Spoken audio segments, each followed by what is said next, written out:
Um, Great to see everyone here today. So today we have actually two very powerful men with us. We have Mike, actually Mike from Glow. He can make you pregnant if you're a woman. And then we have Saeju here from Noom, which is a global leader in fitness coaching. He used to weigh 300 pounds, and now he's 170 pounds due to his app-wise, right? Okay. So thank you for both of us coming in here. So tell us, we're in Asia here, so not many people may be familiar with Glow. How have you, one person, made over 100,000 people pregnant? Well, not just by myself. Okay. My wife would not be happy with that statement. But we do make a lot of babies. As a matter of fact, is a kind of hot off the press. We just passed 100,000 pregnancies. Congratulations. Since launch. So we're a data science company. Essentially, we help women to manage their fertile health. So whether you try to get pregnant or not try to get pregnant, just want to understand your fertility, we basically take all the data that you have and combine with anonymous crowds data to give you information and insights about the best way to maintain fertile health. Okay. So in the process of doing that, we've seen a lot of very cute babies being born through the last couple of years, so pretty excited about that. So this 100,000 figure, how long did that take the company? So we launched the application back in August of 2013. So actually just coming up 2 years. Okay. Yeah. Okay. And Saeju, tell us a little bit more about Noom. 35 million downloads globally. Correct. So I found a company Noom from New York City. It's about mobile healthcare solution makers. So we started to build on B2C applications that we target for end users for weight management, because it's the biggest market out of wellness that people want to control their weight. So we start with that, and we expand our business to B2B for hospitals and insurance companies last year, and it's been growing well. So we have two pillars of the business, the B2C and the B2B business right now, having expanded our service to Korea, Japan, and Europe market from Germany. Okay, so let's talk about big data a little bit wise, right? And maybe Saeju, you told me something at first backstage. You basically told me big data was bullshit. So can you? Oh, that's very straight. Yeah. I'm sorry. Normally, put you on the spot there. But normally, facilitator doesn't share about the backstage stuff, Yeah. but you are very honest. So thank you. I'm very upfront and I'm a honest. little worried what I say back there. So Saeju, explain why do you say that? So I will share my experience. I guess a lot of audiences are also startups. So let me share about my very expensive mistake that I had.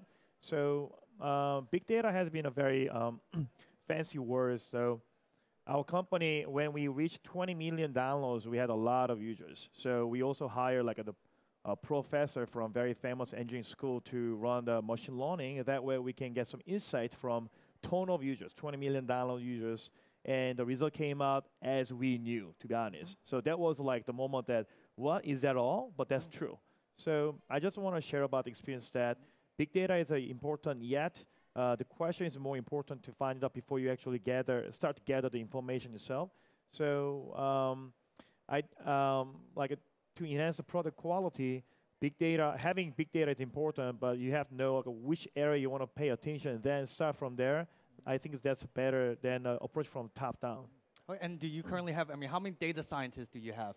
Right now, we have 2 full-time data scientists, PhD people at the company. Okay. But we have more plan to go after, but we don't generally we are not obsessed to gather information. Okay. Yeah. So it's not completely bullshit because these people are obviously expensive. Correct. It's not completely bullshit, but I think it has to follow by the priority of the company. Since we are a startup, so we have to pay attention what's the most important the problem and what we have to pay attention to our resources, because we are all resource frugal as a startup. Yeah. So the first key thing right now, and then has to be, is always product quality. And we set the metric internally that what matters for our company growth, what matters, right? Is that the revenue? Is that the retention? Is that the result? Then also go deeper. So we define the one key metric, and based on that, we utilize all our resources, including data scientists. Okay. And Mike, for you, on big data wise, right? I was playing around with your app yesterday as a male user.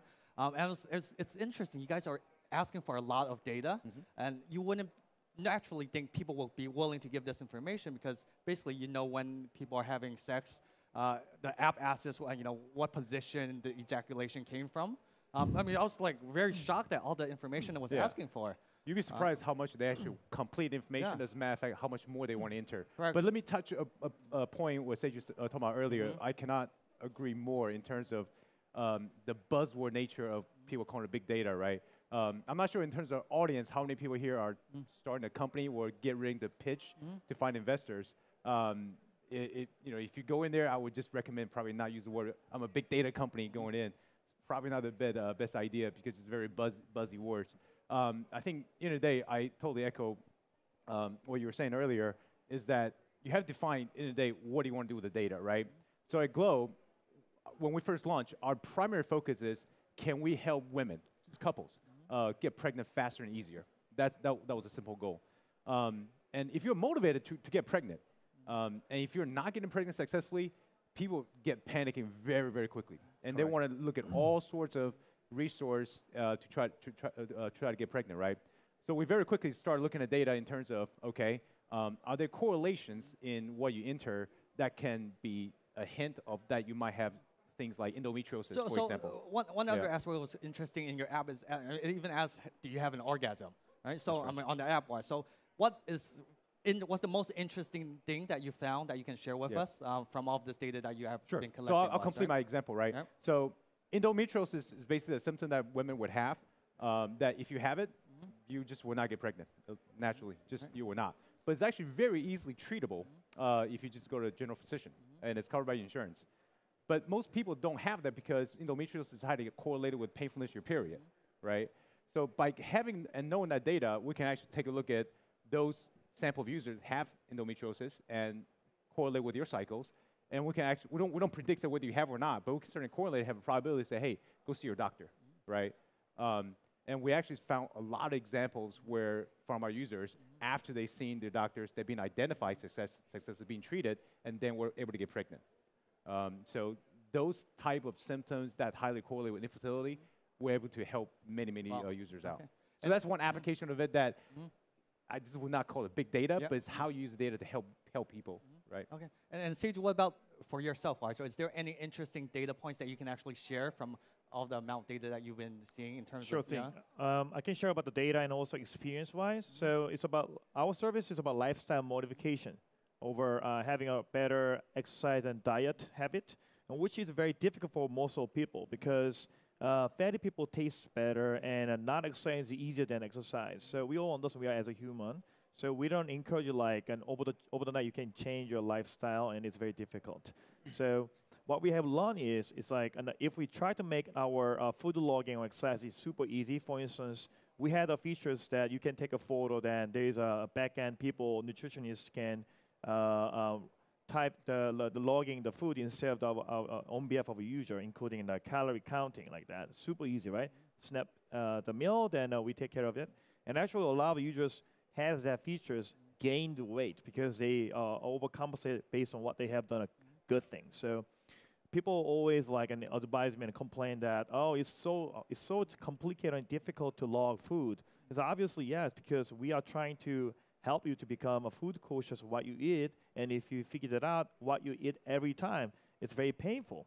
So you talk about the results wise, right? So people that use your app, what's the how do they do 5,000 average? You know, how many people? Good question. So obviously, who download the application first day, we don't even count. We don't even take a look at who download the application first day. We start to count who download the application from second day because if our end users remember that second day, that means you remember us, and then we start as a day one. And active users usually lose like a 10 pound, which is 4.5 kilograms. On average? Yeah, or average over 2 or 3 months, because we also figured out the data-wise.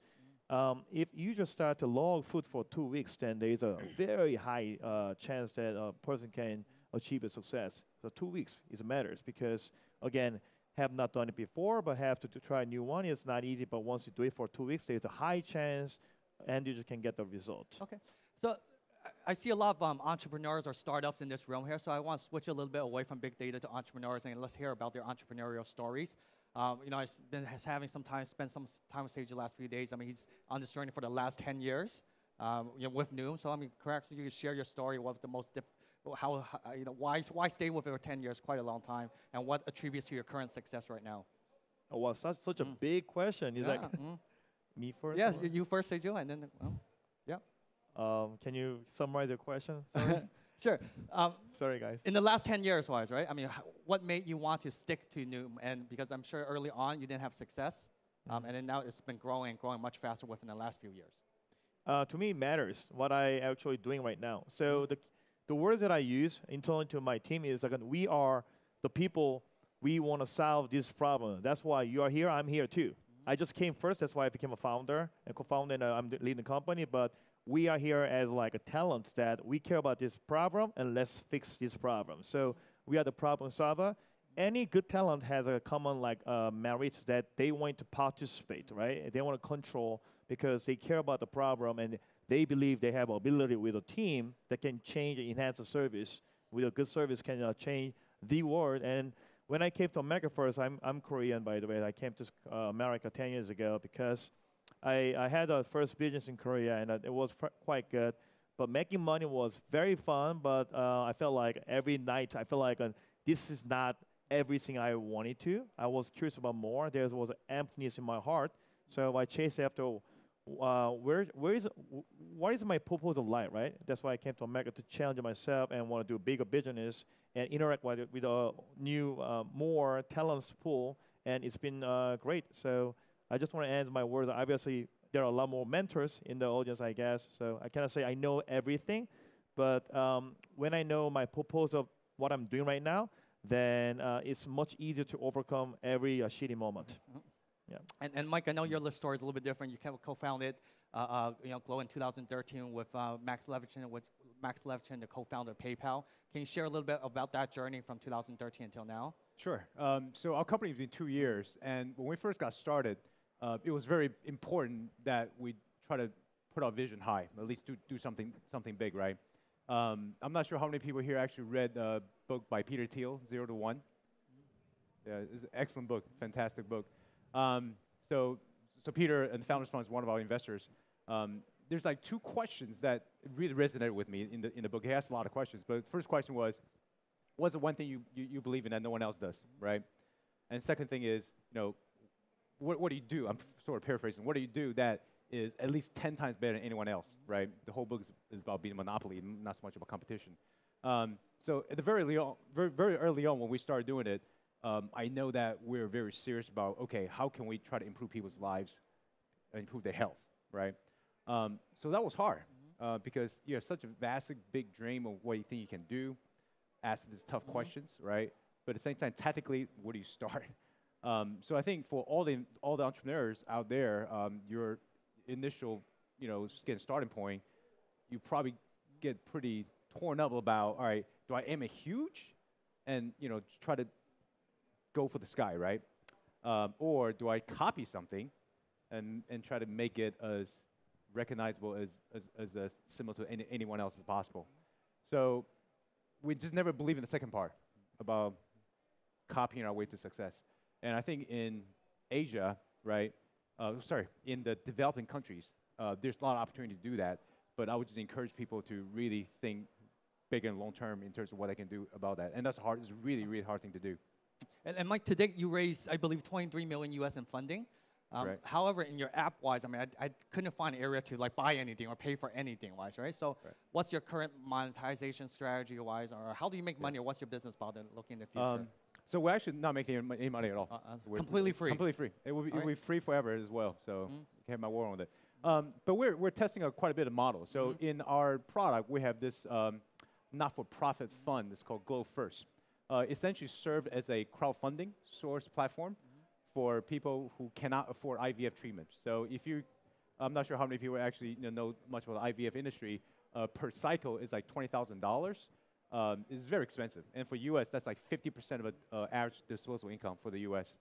And we believe that if you were to use Glow, and everybody can contribute to a pot of money, and if you were to get pregnant, then that money goes to those who did not, right? This kind of way to kind of help them out. Sure, but eventually you guys still have to make money. So how will you make how will you make money later on, wise? Huh? So I think B2B, B2C wise, or I think come down to who cares about. Well, we'll never sell our data, right? Who can actually get the most benefit of the data or the value you provide for your users, right? So earlier as I mentioned about if a user able to identify, okay, you know what, there are certain type of symptoms that if I were to get treated, and I can get better chance of getting pregnant, for example, right? Are there doctor facilities? Are there insurance companies? Are there financial service entities that will be interested in fulfilling that part of the services? Okay, So I think lead gen is actually a pretty so, big part of that. So on the surface-wise, it looks like a B2C product, but on the back end, is B2B is where the money will be eventually made. I think it's very promising. Okay. But our product's completely consumer focused, and it'll be free forever. So. And Saeju, along that lines, right? You've also raised 28 million USD in funding in the last few years, right? So combined, you guys have raised $50 million. So explain a little bit about your business model. Is that similar, wise, or? So we start with a B2C company. Still, we have a big portion of service, a B2C service, customer facing, just like you guys. But the B2B is very important for our company because lifestyle modification, healthcare coaching require like extra reason why you need to stick with the service. For instance, weight loss for normal people is nice to have. Investors like to say this is a vitamin business. It's not a painkiller. So people engage service for summer bikini, but they get back. So that's the wellness market, which we target for B2C. So there is like a limitation. We've been charging $10 for premium market. We've been top course #1 at the market for 3 years, which is a great the achievement. At the same time, we knew we had to enter into B2B market where we all know general healthcare, the system has been, I don't want to say broken, but it's not efficient. But the service require a lot of people who is already sick. So for sick people, it's not nice to have anymore. It's must to have. It's like a painkiller service. And why not we go there with what we have learned from so many users, 35 million users are very good, and we have enough lesson learned from actual people, end users. So our strategy is we keep learning from our end users. We pay attention to their feedback. Then we transfer the best practice to our B2B client, to hospital, health insurance companies, and employer like that. So we close the best, top tier players in America and the world right now, which I'm very honored. And I keep providing the best practice to our B2B client. That's how we make money. So B2C, a little money, but big money from B2B players right now. So I think that's a great piece of advice from both sides. And B2C is just a front, but the actual money is made from the B2B side-wise, right? So we only have a little time for one last question. So what gets you excited? What keeps you guys up at nighttime? What gets me excited is every time when we have pregnancy, our users typically email the picture of their ovulation test kit, the positive results, or the baby delivered, they send a picture. That's a real happiness I can see. So that obviously does a lot for me in terms of my motivation. What keeps me up at night is just probably running a company with a lot of talented people, and I want to be sure I don't let them down. Saeju, same for you. What keep me awake at night is like the strong proposal of what we are doing right now, that we put our effort and talent to help many people's lives. I know it sounds very cliche and general, but I don't know better words than we can explain better. We put our talent, we work extremely hard to provide better service. That way we can help many people's lives, and it does matter to us. It really comes to our heart. It keeps me very excited, and we feel it's a very important. And also the strong vision and the market opportunity.